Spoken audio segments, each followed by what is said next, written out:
دو انسانوں کو سب سے خوفناک عذاب ہونے والا ہے، دو انسانوں، ایک سود کھانے والا، ایک قتل کرنے والا، ایک سود کھانے والا، ایک ناحق قتل کرنے والا۔ یہ ہمارے نبی کی امت ہے، کسی نے بتایا، کسی نے محنت نہیں کی۔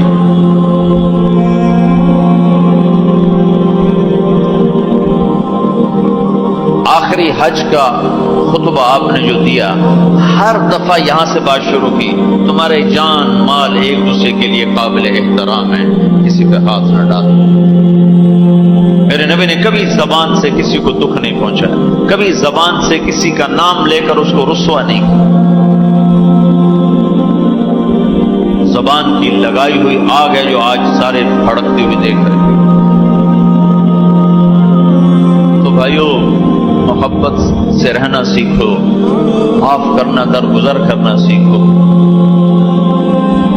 اپنے اللہ کے سامنے جھکنا سیکھو۔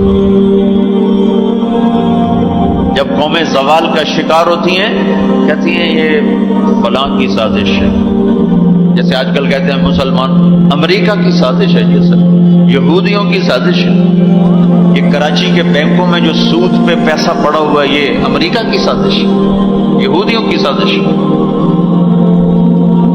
جو رات کو شراب چلتی ہے اور مجرے ہوتے ہیں، یہ امریکہ کی سازش ہے، یہ یہودیوں کی سازش ہے۔ نوجوان اولاد ماں باپ کی نافرمان ہیں، یہ کسی دشمن کی سازش ہے۔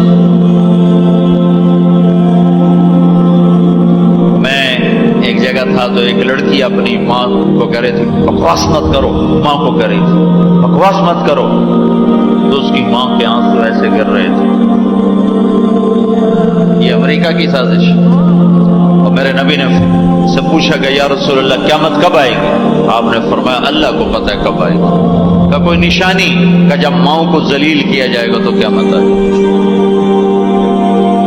ہمارے زوال کے اسباب باہر سے نہیں ہیں، ہمارے اندر سے۔ کتنی بڑی لعنت ہے جھوٹ۔ آپ نے فرمایا جب کوئی جھوٹ بولتا ہے تو 3 میل تک اس کی بدبو سے فرشتے بھاگ جاتے ہیں، 3 میل تک فرشتے بھاگ جاتے ہیں۔ تو پھر پاکستان کا کون سا بازار ہے جس میں کوئی رحمت کا فرشتہ آئے گا؟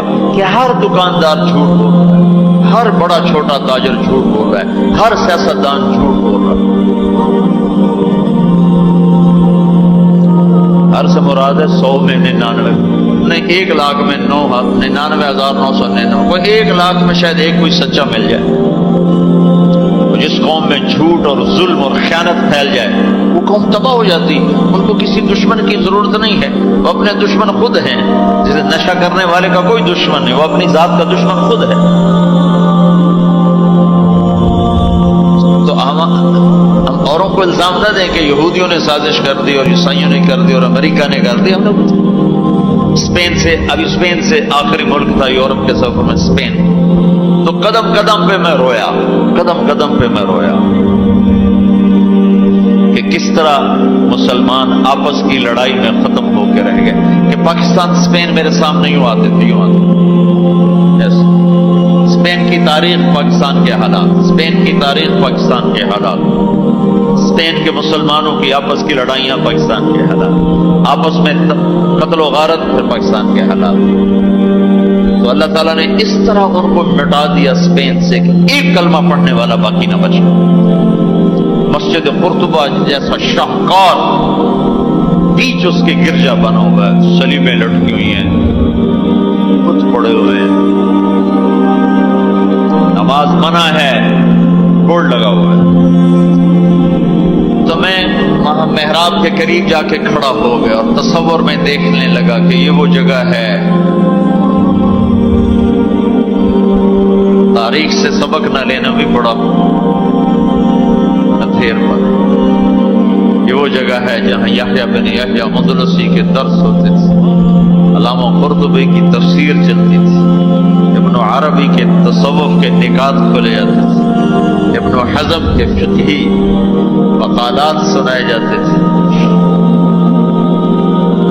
فقی ابن مخلد جیسی شخصیات یہاں بیٹھ کے قال اللہ قال رسول کہتے ہیں۔ ننگی عورتیں پھر رہی ہیں نکریں پہنی ہوئی، وہ تو ایک ان کے لیے تفریح کی جگہ بنی.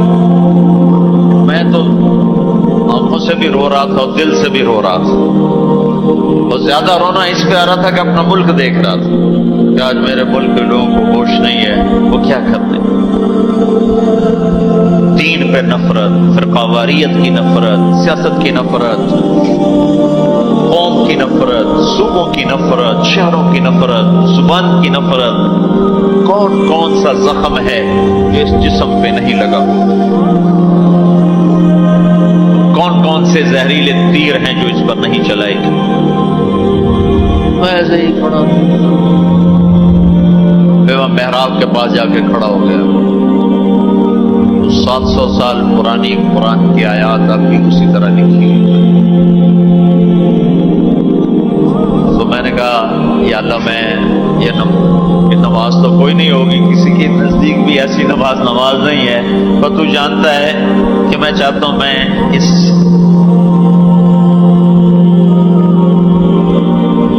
ارے میرے بھائیو آپس کی نفرتیں مٹا دو اللہ کے واسطے،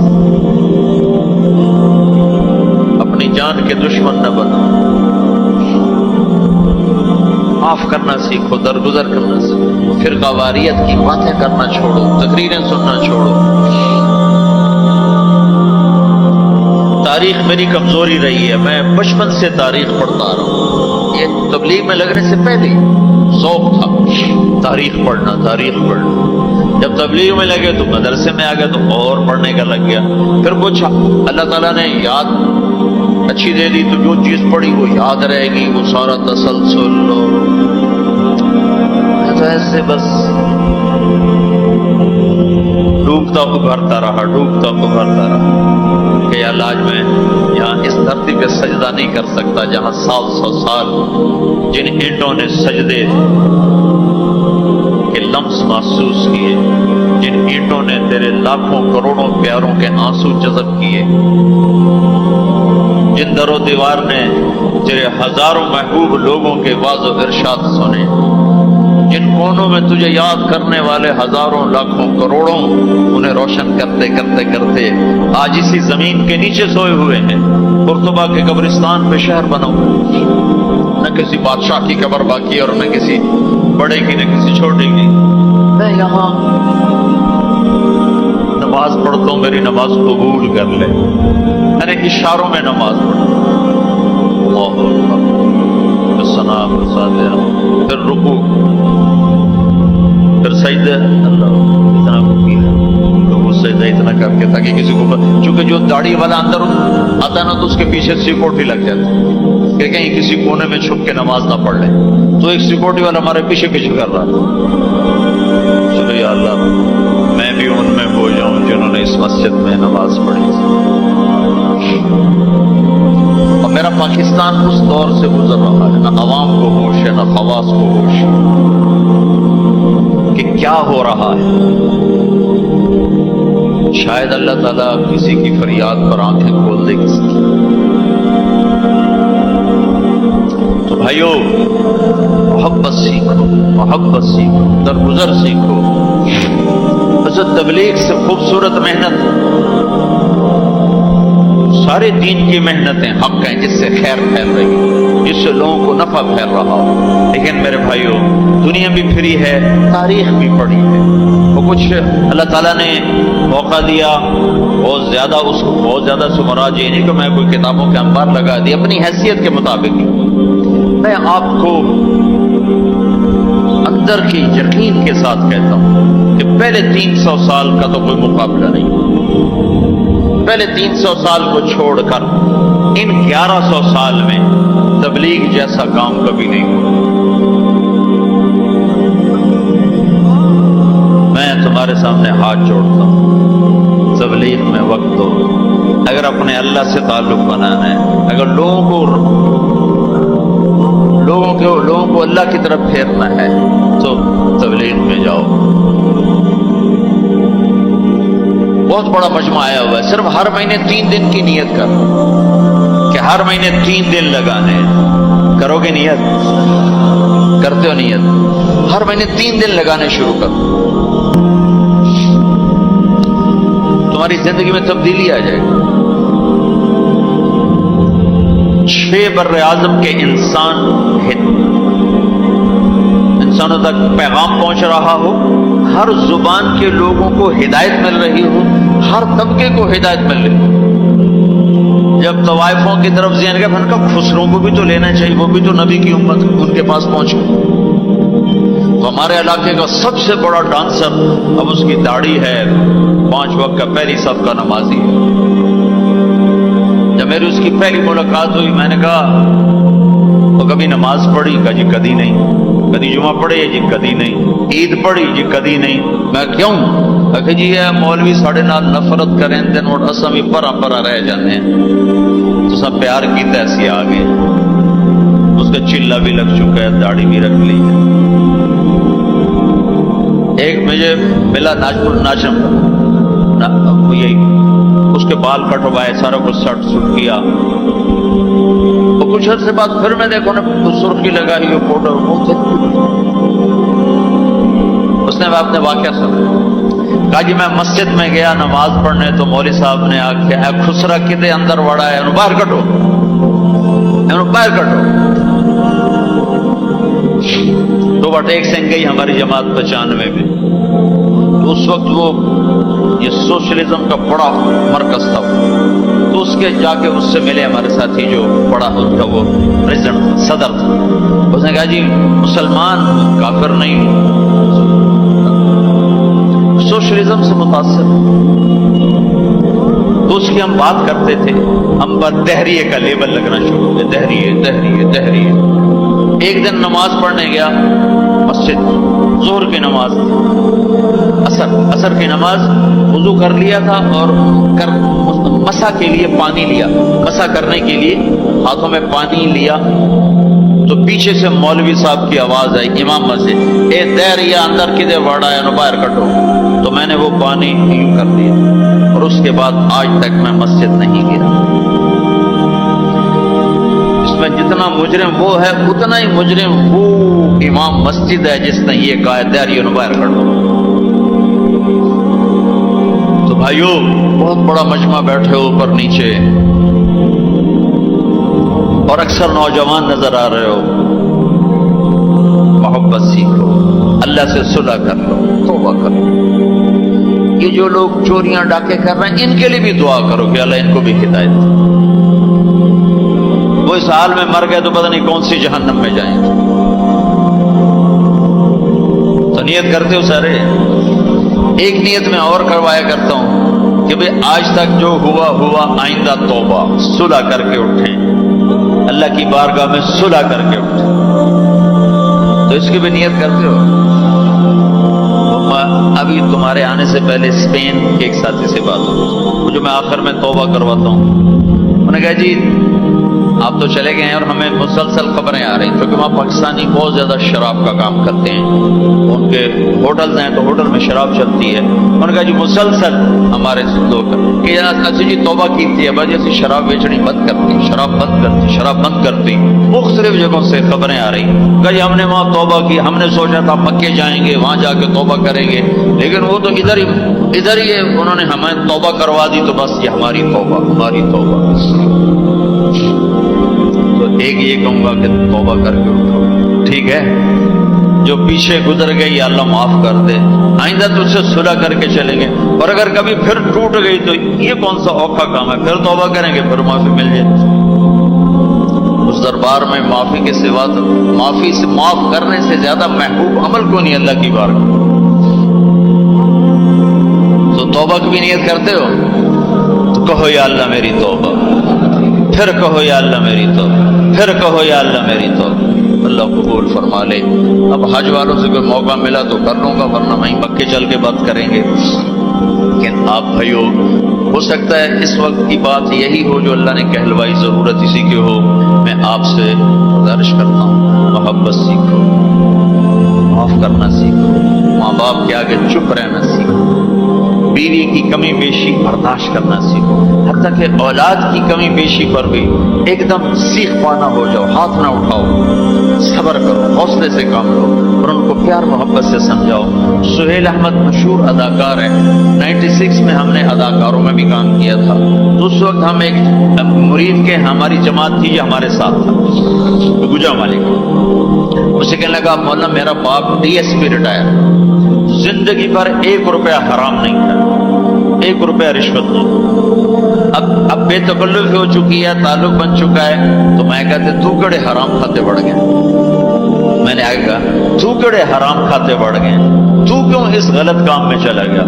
کہا جی بس کیا بتاؤں، 8ویں جماعت میں تھا، فلم دیکھنے چلا گیا، واپس آیا تو میرے باپ کو پتہ چل گیا میں نے فلم دیکھی، تو اس نے پولیس والا بوٹ اٹھایا اور مار مار مار مار میرے سر سے خون نکال دی، تو میں نے دل میں کہا تو نے مجھے فلم سے روکا ہے، میں تمہیں اداکار بن کے دکھاؤں۔ کہا یہ وہ شیطانی ضد پر آجی ہو رہا، اپنی اولاد کے ساتھ، استاد تو شاگرد کے ساتھ ہمارے یہاں سختی ہے، اسکول ٹیچر بھی، مدرسوں کے مدرسین بھی بہت شدت کا لہجہ، سختی کا لہجہ،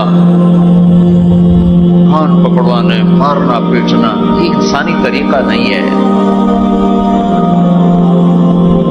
پہلا جھوٹ ماں باپ سکھاتے ہیں، اولاد پہ سختی کرتے ہیں، وہ جھوٹ بولنا شروع۔ میرے والد صاحب نے نماز سختی سے پڑھانا شروع، جب میں گھر میں ہوتا تھا تو اب اللہ گواہ ہے اپنے گناہوں کا ذکر نہیں کرنا چاہیے، لیکن صحابہ بھی کیا کرتے تھے، جاہلیت کے قصے سناتے تھے اللہ کے نبی کو، اپنے باپ کے ڈر سے بغیر وضو پہ جا کے نمازیں پڑھتے۔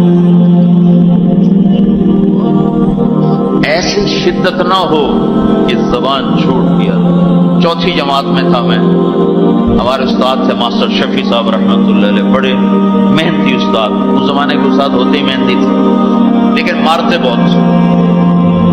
انہوں نے ہمیں حساب کا سوال لکھایا، سلیٹیں ہوتی تھی اس کو، اب میں کوئی 12ویں نمبر پہ بیٹھا ہوں اور جو جا رہا ہے آتا نہیں، ٹھو ٹھو ٹھو ٹھو، سوٹے بھی مکے بھی، میں کہہ رہا بھی مر گئے، مجھے بھی نہیں آتا تھا اور میں انتظار کر رہا ہوں کہ یا اللہ میں اس سے نکلوں کیسے، آتا سوال تو آتا نہیں، پکی گل ہے سوٹے ہی ہیں۔ اب میرا چھوٹا ذہن اور میں سوچ رہا ہوں کہ کیا چکر چلاؤں کیا چکر چلاؤں۔ تو تھوڑا سا بیک گراؤنڈ یہ ہے کہ میرے چونکہ ہمارا زمیندارہ ماحول تھا تو استادوں کو گھر ہماری طرف سے گندم جاتی تھی، چاول جاتے تھے، گھی جاتا تھا، آٹا جاتا تھا، مکھن جاتا تھا، چینی جاتی تھی، مرچیں جاتی تھی، جو سیزن پہ تو وہ جاتی تھی۔ تو 2 مہینے پہلے میرے استاد جی نے کہا تھا کہ پتر مرچاں بھجوا دے، ابے نو آخی مرچاں بھجوا دے، وہ میں بھول گیا کہنا بھول گیا۔ تو میں بیٹھا سوچ رہا ہوں یا اللہ جان کیسے بچوں، 2 مہینے پرانی بات یاد آ گئی۔ جب میرے سے آگے 2 لڑکے رہ گئے اس وقت یہ سارا پچھلا کمپیوٹر کھلا تو میں اٹھ کے گیا، میں نے کہا استاد جی ابا جی پہ آندین کل مرچاں پہنچ جا سکتے، ابا جی پہ آندین کل مرچاں پہنچ جا سکتے، میں نے کہا شاباش میرا پتر تو پائے جا۔